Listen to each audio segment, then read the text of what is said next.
Okay, hi. So for my restoration presentation, I chose to study Unit 7, which is titled Zion, the Gathering of Israel, and the Law of Consecration. And then my personal presentation title is The Personal Pursuit of Zion in the Last Days.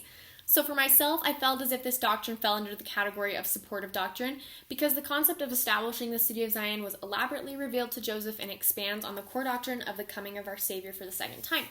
So then the two verses from the Doctrine and Covenants that I felt corresponded well with these topics and concepts were D&C 57 1 through 3 and D&C 97 19. So D&C 57 1 through 3 reads, Hearken, O ye elders of my church, saith the Lord your God, who have assembled yourselves together according to my commandments in this land, which is the land of Missouri, which is the land I have appointed and consecrated for the gathering of the saints. Wherefore, this is the land of promise and the place for the city of Zion. And thus saith the Lord your God, if you will receive wisdom, here is wisdom. Behold, the place which is now called Independence is the center place, and a spot for the temples lying westward.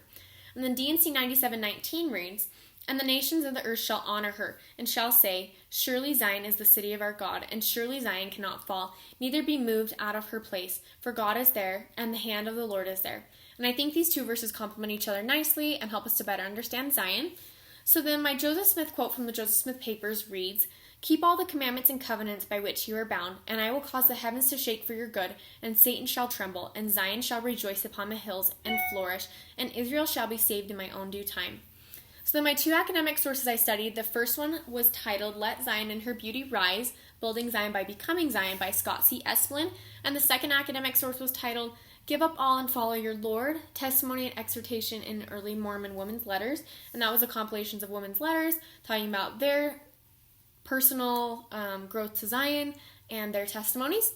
And my two prophetic sources were two of my favorites to study. One was titled Preparing for the Lord's Return by D. Todd Christofferson, and the other titled Sisters in Zion by Henry B. Eyring. And both of these resources gave great insights into what I felt were the two key concepts for this unit. So my first concept is that Joseph Smith received various revelations regarding the physical location of Zion as well as the concept of Zion. And I feel like Zion can be considered a concept that applies to the status of an individual standing before God, which we learned in the unit, and a large emphasis of establishing Zion has been placed on becoming people of Zion. So my first scholarly article talks heavily about this concept, and I found it to be one of my favorites.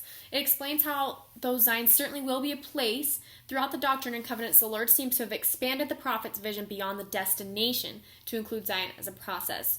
It also talks about how we people become Zion-like after much tribulation and trials, and we are on this mortal journey to develop characteristics to become like these Zion-like people. In Doctrine and Covenants section 57 through 59, there are many verses that kind of describe characteristics of what a Zion-like individual should strive to become. And in my prophetic source by D. Todd Christofferson, he shares a quote that says, In ancient times, God took the righteous city of Zion to himself. By contrast, in the last days, a new Zion will receive the Lord at his return. Zion is the pure in heart, a people of one heart and one mind, dwelling in righteousness with no poor among them. The prophet Joseph Smith stated, We ought to have the building up of Zion as our greatest object. We build up Zion in our homes, wards, branches, and stakes through unity, godliness, and charity. And overall, I think this is one of the biggest takeaways for me, that if we're trying to build Zion, we need to strive to become like Zion, and it starts with us. My other key concept was about the gathering of Israel. When concerning the gathering of Israel, Joseph Smith and the saints believed in the literal and physical gathering during the millennium, where saints could seek refuge. And although church members do not gather in one central location anymore, members are continuing the gathering of Israel by establishing Zion wherever we may live and by participating in various forms of missionary work to spread the gospel to all nations of the earth. I really love my prophetic source from President Eyring, titled Sisters in Zion, and he shares a quote that says, You will be an essential force in the gathering of Israel and in the creation of a Zion people who dwell in the peace of the New Jerusalem. And then D. Todd Christofferson, my other prophetic source, shares, This great and last dispensation is building steadily to its climax. Zion on earth being joined with Zion from above at the Savior's glorious return. The Church of Jesus Christ is commissioned to prepare and is preparing the world for that day. Let us be about building up Zion to hasten that day.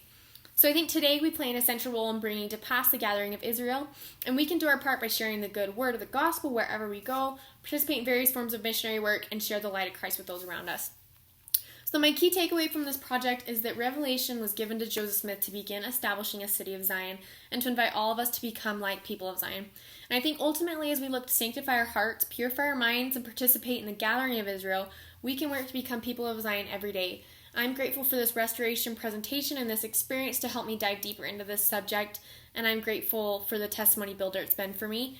I'm grateful for the prophet Joseph Smith, and I'm grateful for our living prophet today.